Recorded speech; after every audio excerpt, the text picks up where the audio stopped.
나오셨습니다. 메리 크리스마스. 사랑하고 축복합니다. 네, 감사합니다. 오늘 말씀 빌립보서 2장 1절부터 11절까지 말씀입니다. 예수님처럼 살아야 합니다. 예수님처럼 살아야 합니다. 라는 제목으로 말씀을 함께 나누겠습니다. 기네스북에 의하면 개인적으로 크리스마스 카드를 가장 많이 보낸 사람이 이렇게 나와 있는데요. 그는 62,824장 평생토록 그렇게 보냈다고 합니다. 그 사람의 이름은 워너 에어하드라고 하는 사람이라고 해요. 그렇게 카드를 써서 보내려면 그만큼의 시간이 필요했고 또 그만큼의 재정이 필요한 일 아니겠습니까? 또 그만큼 노력을 해야 하는 일이겠죠. 저는 지금까지 크리스마스 카드 어렸을 때나 좀 보내봤지 많이 보내본 적은 없고, 요즘에는 시대가 달라져서 이제 카톡으로 또 핸드폰 문자로 이렇게 크리스마스의 기쁜 소식을 나누지 않습니까? 그런데 옛날에는 꼭 이렇게 성탄 카드를 보냈어요. 지금도 성탄 카드를 보내시는 목사님들도 계셔서 교회로 이렇게 몇 장의 성탄 카드를 제가 받아보기도 했었는데요. 그런데 여러분, 이 기네스북에 이렇게 올라오지는 않았지만 이 워너 에어하드라고 하는 사람보다 더 많은 성탄 카드를 보낸 분이 있습니다. 그분은 2000년 동안 끊임없이 우리에게 성탄절 메시지를 알려주셨습니다. 성탄절뿐만 아니라 매 순간마다 예수님이 우리와 함께 계시다, 예수님이 이 세상에 우리를 구원하시기 위해서 오셨다는 사실을 알려주신 분이 계십니다. 그분은 바로 우리 하나님이시죠. 하나님은 우리에게 마치 성탄 카드와 같이 기록된 성경 말씀을 통해서 예수 그리스도께서 어떤 분이신지 2000년이 넘도록 알려주신 것이죠. 구약시대에는 구약 성경이 기록된 그 대략적인 기간만 해도 1500년이 넘거든요. 모세시대 때부터 성경이 기록이 되었으니까 1500년 동안에 예수님이 오신다, 예수님이 오실 것이다, 메시아이신 예수님이 오셔서 이 죄악의 문제를 해결하여 주실 것이다, 그 사실을 알려주셨고, 또 예수님이 이 세상에 오신 그 예수님을 하나님 말씀은 계속해서 우리에게 알려주고 있습니다. 예수님은 이 세상에 오셨다. 하나님의 약속대로 이 세상에 오셨다. 우리의 죄와 또 죄로 인한 사망의 문제, 어둠의 권세 물리치시기 위해서 이 세상에 오셨다. 아기 예수로 오셨다. 이 사실을 우리 하나님은 지금도 계속해서 우리에게 알려주시는 것이죠. 오늘은 아기 예수님의 탄생을 축하하는 성탄절입니다. 요한복음 말씀과 같이 예수님은 이 세상에 빛으로 오셨습니다. 어두웠던 이 세상에 빛을 비추어 주시기 위해 우리 주님은 오신 것입니다. 어둠의 권세 물리치시기 위해 오신 것입니다. 어둠의 권세란 어떤 권세를 말하는 것일까요? 그것은 바로 사망의 권세를 말하는 것이죠. 마귀의 권세를 말하는 것입니다. 마귀가 꽉 잡고 있던 이 세상, 죽음과 어둠의 권세로 가득했던 이 세상에 예수님은 오셔서 빛을 환하게 비추어 주신 것입니다. 여러분, 어두운 공간에 빛이 비추어지면 어떻게 됩니까? 어둠은 사라지고 빛이 가득한 공간이 되지 않습니까? 이 세상에 예수님이 오심으로 말미암아 어둠의 권세가 물러가게 된 것입니다. 사망의 권세가 물러가게 된 것입니다. 이제 더 이상 우리는 죽음 걱정할 필요가 없어요. 죽음에 대해 두려워할 필요가 없습니다. 왜 그렇죠? 예수 그리스도를 믿는 자마다 영생을 얻을 수 있기 때문인 것입니다. 예수님이 오셨기 때문에 그 예수님을 믿기만 하면 우리 안에 있는 어둠의 권세가 다 사라져버리는 거예요. 죽음과 사망의 권세가 다 사라져버리는 거예요. 절망과 좌절과 슬픔의 권세가 다 사라져버리는 것입니다. 이 아침 예수 그리스도의 생명의 빛이 저와 여러분의 심령에 가득 비추어지시기를 주님의 이름으로 축원합니다. 그래서 예수님이 이 세상에 오신 것은 큰 기쁨의 좋은 소식인 것이죠. 큰 큰 기쁨의 좋은 소식이라는 것은 가장 기쁜 소식이라는 것 아니겠습니까? 여러분의 삶 속에서 기뻤을 때가 언제였습니까? 가장 기뻤던 때를 한번 떠올려 보시기 바랍니다. 제가 어떤 그 세미나에서 가장 기뻤던 때가 언제였나 이걸 써보라고 했던 그런 기억이 있어요. 그래서 제가 그때 써보았던 것이 몇 가지가 있었는데요. 첫 번째, 대학 합격했을 때 제가 재수를 했거든요. 대학을 합격을 했습니다. 합격자, 당신 요즘에는 이렇게 전화로 알아보는데 당시에는 직접 대학에 가서 게시판에 이름이 있는지를 확인해야 되는 거예요. 그래서 제가 총신대학교에 딱 가서 제 이름이 있는 것을 확인하고 얼마나 기뻤는지 모릅니다. 두 번째 기뻤었을 때 2년 후에 운전면허를 제가 한 5번 떨어졌거든요. 필기도 한 2번 만에 2번 떨어지고 3번째 붙었고, 실기는 왜 그렇게 어려운지 제가 일종을 시험을 봤는데 일종 그 코스 이렇게 돌 때 언덕에서 멈췄다가 다시 올라가는 거, 거기서 항상 시동이 꺼져버리는 거예요. 이 클러치를 뗐다가 이렇게 악셀레타를 밟아야 되는 거, 일종 시험 보신 분들은 아실 거예요. 옛날에 그때 꼭 시동이 꺼지는 거예요. 몇 번 시동 다시 켜고 다시 돌아오면 천옥님 떨어지셨습니다. 불합격하셨습니다. 이걸 한 4번은 했던 것 같아요. 4번, 5번은. 그래서 운전면허 그 시험 그 용지가 있잖아요. 그 용지에 그 수입인지라고 그러나요? 그게 가득 붙어 있었어요. 그런데 운전면허 합격을 한 거예요. 천옥님 합격하셨습니다. 할렐루야. 그렇게 제가 기뻤던 적이 있고, 그 다음에 우리 아이들 낳았을 때 또 기쁘더라고요. 하나님께서 주신 귀한 생명 기쁘더라고요. 여러분의 삶 속에서도 기뻤던 적이 많이 있었을 것입니다. 그런데 예수님이 이 세상에 오신 것은 큰 기쁨의 좋은 소식인 것이죠. 우리가 이 세상 살아가면서 누릴 수 있고 경험할 수 있는 기쁨보다도 이루 말로 표현할 수 없는 기쁨이 예수님이 이 세상에 오셨다는 것입니다. 그런데 안타까운 것은 오늘 아침에 제가 교회에 이렇게 오면서 그 S마트를 딱 이렇게 지나오는데 교회는 전혀 안 가는 그러한 가정인 것 같아요. 이 S마트에서 뭐 이렇게 물건을 사가지고 그렇게 나오더라고요. 그러면서 뭐 긴 눈 사이로 뭐 썰매를 타고 뭐 이렇게 노래를 부르면서 가정에 나오는 거예요. 그걸 보면서 한편으로는 좀 씁쓸한 마음이 들었습니다. 정말 예수 그리스도의 나심 크리스마스를 기뻐하려면 주님 앞에 예배 드리고 영광 올려 드리고 교회 와서 하나님을 찬양하고 이러면 좋을 텐데 그런 건 전혀 상관이 없어요. 생각이 없어요. 그냥 좋은 거예요. 크리스마스가 이제는 우리나라에는 하나의 문화로 자리를 잡았죠. 일본 같은 경우만 해도 뭐 크리스마스를 지내기는 한다고 하지만 공휴일이 아닙니다. 그런데 우리나라는 공휴일로 이렇게 국가가 정해주지 않았습니까? 그래서 공휴일이고 연휴고 쉬는 날이고, 그래서 이 크리스마스를 보낼 때 사람들이 그저 기뻐하는 것 같아요.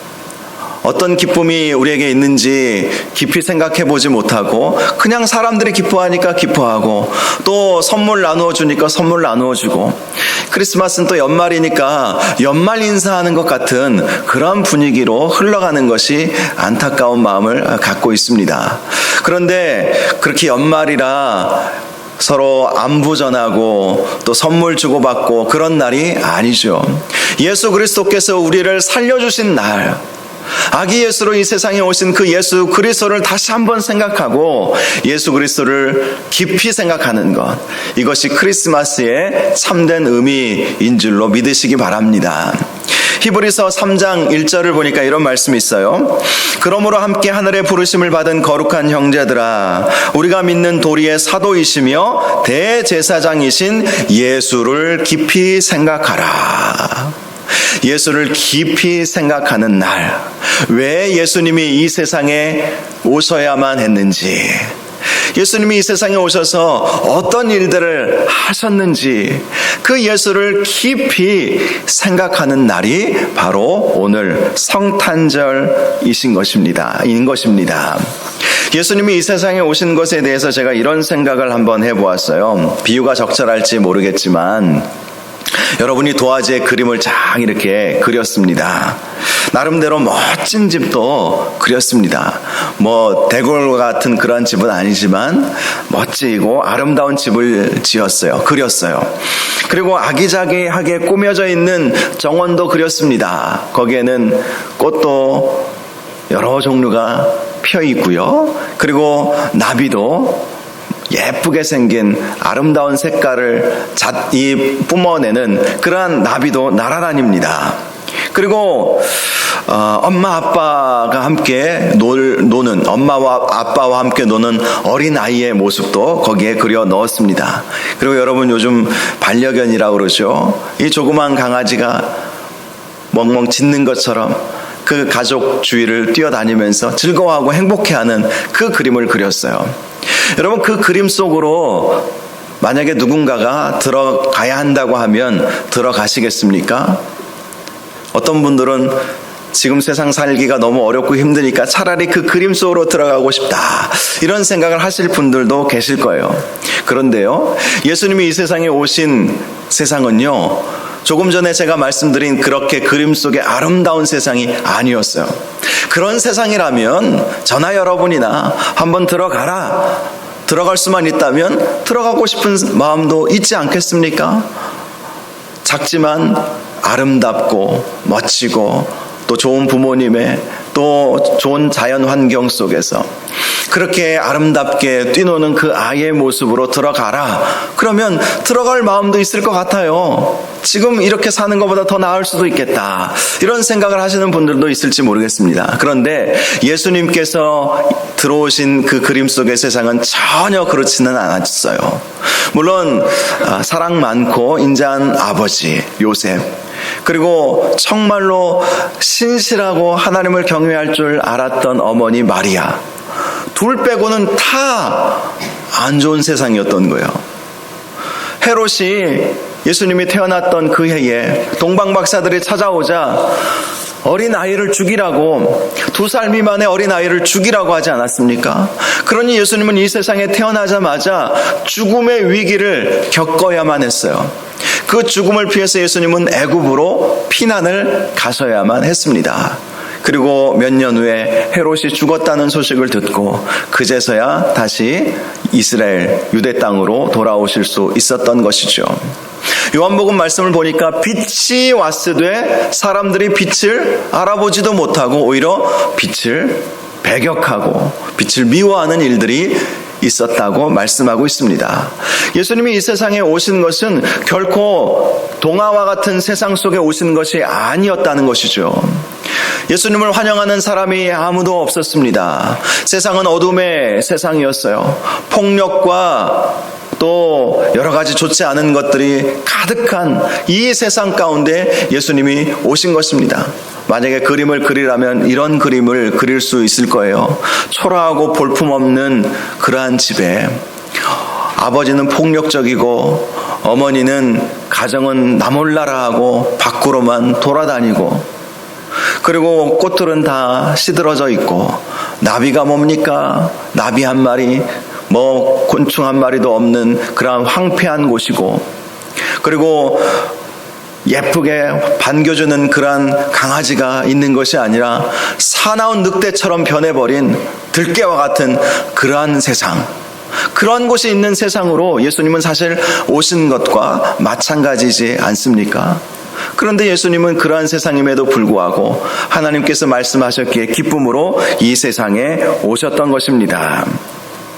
자, 오늘 본문 말씀을 여러분 보시면 이런 말씀이 있죠. 본문 6절에서 8절까지. 그는 근본 하나님의 본체시나 하나님과 동등됨을 취할 것으로 여기지 아니하시고 오히려 자기를 비워 종의 형체를 가지사 사람들과 같이 되셨고 사람의 모양으로 나타나사 자기를 낮추시고 죽기까지 복종하셨으니 곧 십자가에 죽으심이라. 예수님은 이 세상에 어떤 어떤 영광을 얻으시기 위해서 오신 것이 결코 아니셨습니다. 그는 하나님과 본체 섰어요. 하나님과 본체. 하나님과 본체 섰다는 이 사실은 신앙생활 몇 년 하신 분들은 다 아실 거예요. 삼위일체라는 단어를 잘 아시지 않습니까? 삼위일체. 성부, 성자, 성령 하나님은 한 분이세요. 서로 다른 독립된 분이시지만 한 분으로 이렇게 연결되어 있다. 그래서 우리가 삼위일체 하나님 그렇게 믿지 않습니까? 자, 예수님은 성부, 성자, 성령님 이 한 분이신 그 한 분 가운데 한 분이시라는 것이죠. 성자 하나님이셨습니다. 하나님과 동등되신 분이세요. 결코 하나님보다 위에 계시거나 하나님보다 아래에 계신 분이 아니시라 하나님과 본체, 하나님과 동등된 분이셨는데요. 그 하나님과 동등된 분이 이 세상에 내려오신 것입니다. 그것도 종의 형체를 가지사 어떤 멋진 또 왕의 모습. 제가 얼마 전에 말씀드린 것처럼 구약 성경에 보면 주의 사자, 여호와의 사자라는 단어가 자주 등장합니다. 아브라함에게도 주의 사자가 나타났고요. 수많은 선지자들, 수많은 신앙의 위인들 가운데 주의 사자가 나타났던 그러한 일들이 있었죠. 자, 여기서 말하는 주의 사자는 크게 천사들을 의미할 때도 있고요. 또 하나는 성자이신 예수님, 성자 하나님께서 이 세상에 친히 내려오신 것을 의미할 때도 있습니다.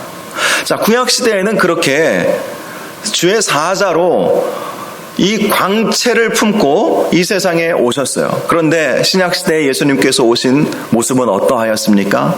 어린 아이의 모습으로 오신 것이죠. 그것도 가난한 목수의 집안에 오신 것입니다. 태어났을 때는 누울 곳이 없어서 마구간에 태어나서 처음 누우셨던 곳이 마구간이에요. 어떻게 아이를 그렇게 할 수가 있습니까? 그럴 수밖에 없는 상황이었죠. 누구도 이 마리아와 요셉을 영접해 주지 않았기 때문에 결국 아이는 나오지요. 그러니 어느 집에 마구간에 들어가서 아이를 거기서 낳은 거예요. 예수님이 이 세상에 오실 때 가장 초라한 모습으로 오셨습니다. 정말 종의 모습으로 이 세상에 오신 것입니다. 그런데 예수님이 그렇게 이 세상에 오신 것은요, 목적이 있어요. 그렇게 낮은 자의 모습으로 우리가 살아가야 한다는 것을 친히 보여주신 것이죠. 우리가 이 세상을 어떻게 살아야 할 것인가 예수님은 우리에게 친히 보여주셨습니다. 낮아져야 한다. 겸손해야 한다. 그렇게 세상을 섬겨야 한다. 죽기까지 십자가에 복종하신 것처럼 그렇게 하나님의 말씀에 복종하고 하나님의 뜻을 이루는 그러한 삶을 살아야 한다. 그것을 말씀해 주시기 위해서 예수님은 친히 아기 예수로 초라한 마구간에 오셨던 것입니다. 그래서 우리에게 이런 말씀을 해주시죠. 오늘 본문을 보면 5절에 이런 말씀이 있습니다. 너희 안에 이 마음을 품으라. 곧 그리스도 예수의 마음이니. 예수님이 이 세상에 어떻게 오셨는지를 깊이 생각해 보면 우리가 이 세상을 어떻게 살아야 하는지 답이 나옵니다. 예수님은 아기 예수로 오셨어요. 초라한 삶을 사셨습니다. 그러나 주님은 하나님의 뜻을 이루는 삶을 사셨고요. 십자가에 달려 죽기까지 헌신하시고 복종하는 그러한 삶을 사셨습니다. 바로 이 성탄절 아침에 우리가 생각해야 할 것은 예수님이 이런 모습을 하고 이러한 삶을 사셨다는 것을 깊이 생각하고 우리도 주님을 닮아 낮아지고 겸손한 삶을 살아야 되겠구나. 이러한 마음을 갖는 저와 여러분들 되시기를 주님의 이름으로 축원합니다. 그렇게 우리가 낮아지는 삶을 살면요, 우리 하나님께서 우리를 높여주세요. 여기에 신비한 비밀이 있습니다. 세상 사람들은요, 낮아지면 무시당하고 섬기면 종처럼 취급받는다고 말합니다. 그러나 하나님 나라의 원리는 다릅니다. 낮아지면 높아지는 거예요. 섬기면 오히려 섬김을 받게 되는 것입니다. 그래서 우리가 얼마나 더 낮아지느냐에 따라서 우리가 얼마나 더 높아지느냐가 달려 있는 것이죠. 자, 9절 말씀을 보시면 이런 말씀이 있어요. 이러므로 하나님이 그를 지극히 높여 모든 이름 위에 뛰어난 이름을 주사. 예수님께서 십자가에 달려 죽으심으로 하나님께서 우리 예수님을 지극히 높여주셨다. 이것이 우리 신앙생활의 원리인 것이죠. 우리가 낮아지면 낮아질수록, 예수님처럼 십자가 지면 질수록 하나님은 우리를 높여주신다는 거예요. 지금 우리 예수님은 어디에 계십니까? 무덤 속에 계십니까? 아니시죠. 하늘 보자 우리 하나님 우편에 앉아 계십니다. 우리도 마찬가지예요. 예수님처럼 살 수만 있다면, 예수님처럼 낮아지고 헌신하며 살아갈 수만 있다면 하나님께서는 반드시 우리를 존귀하게 지극히 높여주실 줄 믿으시기 바랍니다. 그래서 우리가 믿는 믿음의 생활을 하는 것 아니겠습니까? 하나님 바라보며 위의 것을 찾으며 우리가 신앙생활을 하는 것 아니겠습니까? 아기 예수로 오신 예수 그리스도, 그분은 우리를 대신해서 십자가 지시기까지 낮아지시고 하나님의 말씀에 순종하셨습니다. 그러나 그분을 우리 하나님은 가장 높여주신 것이죠. 저와 여러분도 이 세상에 오신 아기 예수님, 가장 낮은 자의 모습으로, 겸손한 자의 모습으로 죽기까지 복종하셨던 그 모습으로 사셨던 것처럼 우리도 그렇게 사실 수 있기를 주님의 이름으로 축원합니다. 한 가지 예화만 드리고 말씀을 마치겠습니다. 종교개혁자 마틴 루터라는 분이 계시죠. 그분이 한밤중에 숲속을 산책하고 있었습니다. 그날은 마침 크리스마스 이브였습니다. 자, 크리스마스 이브날 저녁에 평소 어둡던 숲이 전등을 켜놓은 것처럼 빛나는 것을 보고 그는 깜짝 놀라게 되었습니다. 그리고 고개를 들고 하늘을 바라보았습니다. 소복하게 전나무에 쌓인 그러한 눈, 그 숲 사이로 달빛이 영롱하게 비추어지고 있었던 거예요. 아마 보름달이었던 것 같아요. 이 전나무 가운데 눈이 이렇게 쌓여 있는데 한번 상상해 보십시오. 달이, 큰 보름달이 떠서 그 나무를 이렇게 비추고 있는 거예요. 그것을 보면서 너무 황홀하게 느껴졌던 것이죠. 평소에는 어두컴컴했던 그날 나라, 눈은 내렸는데 달빛이 그 눈빛에 비추어져서 그 전나무 그 숲이 환하게 그렇게 비추어지는 것을 보게 된 것이죠. 그 숲을 보면서 이 루터가 깨닫게 되었던 것이 있습니다. 우리 인간도 어찌 보면 초라한 한 그루의 전나무일지 모르지만, 그러나 우리 주님의 영광의 빛이 비추어지면 저렇게 아름답게, 정말 아름답게 빛나는 저런 나무가 될 수 있겠구나, 이런 생각이 들어오는 거예요. 그저 한 그루의 나무밖에 되지 않지만 그 나무 위에 눈이 쌓여 있고 거기에 달빛이 쫙 이렇게 비추어지니까 그 전나무가, 세상에 그렇게 아름다운 전나무가 없었던 거예요. 그걸 보면서 나는 전나무 한 그루와 같이 별 볼 일 없는 나무 한 그루이지만 예수님의 영광의 빛이 나에게 비추어지면 나도 저렇게 아름답게 빛날 수 있겠구나, 이것이 깨달아진 것이죠. 그래서 그 깨달음을 사람들에게 알려주고 싶어서 나무 한 그루를 집으로 가지고 왔습니다.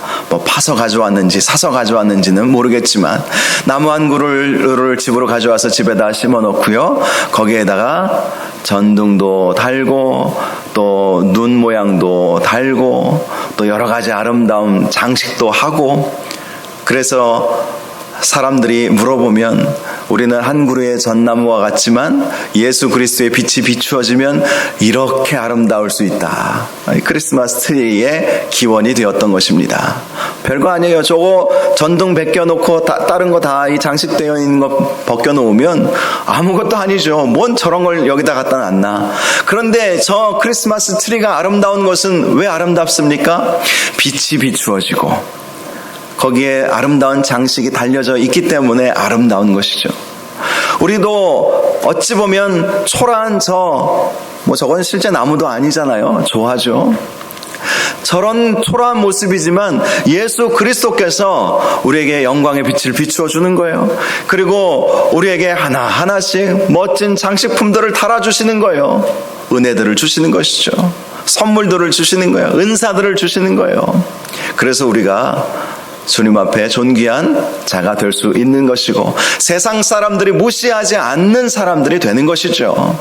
예수 그리스도의 은혜를 힘입어 사는 성도는 결코 세상이 감당하지 못하는 사람이 될 것입니다. 성탄절 아침 여러분 예수 그리스도의 은혜와 사랑을 힘입어 예수 그리스도의 영광의 빛이 비추어지는 삶을 살도록 인도하여 주옵소서. 함께 기도하고 주님을 찬양하고 기뻐하는 은혜로운 오늘 하루가 될 수 있기를 주님의 이름으로 축원합니다. 이 시간 우리 함께 찬양하기를 원합니다. 우리가 종종 불렀던 찬양인데요. 피난처 되시는 주 예수라는 찬양입니다. 우리 예수님이 이 세상에 오셔서 우리의 피난처가 되어 주신 분이시죠. 저는 크리스마스를 생각할 때마다 우리는 이렇게 마음껏 예배드리고 하나님을 찬양할 수 있지만 여전히 핍박받는 민족, 예수 믿는 것이 불법인 나라들을 생각해 볼 때 참 마음이 아프고 저들에게도 마음껏 찬양할 수 있는 그날이 오면 얼마나 좋을까 이런 생각을 합니다. 그런데 이 피난처 되시는 주 예수가요 중국 성도들이 부른 찬양이에요. 중국 찬양인 거예요. 그분들이 하나님을 믿으면서 많은 핍박을 받고 있지요.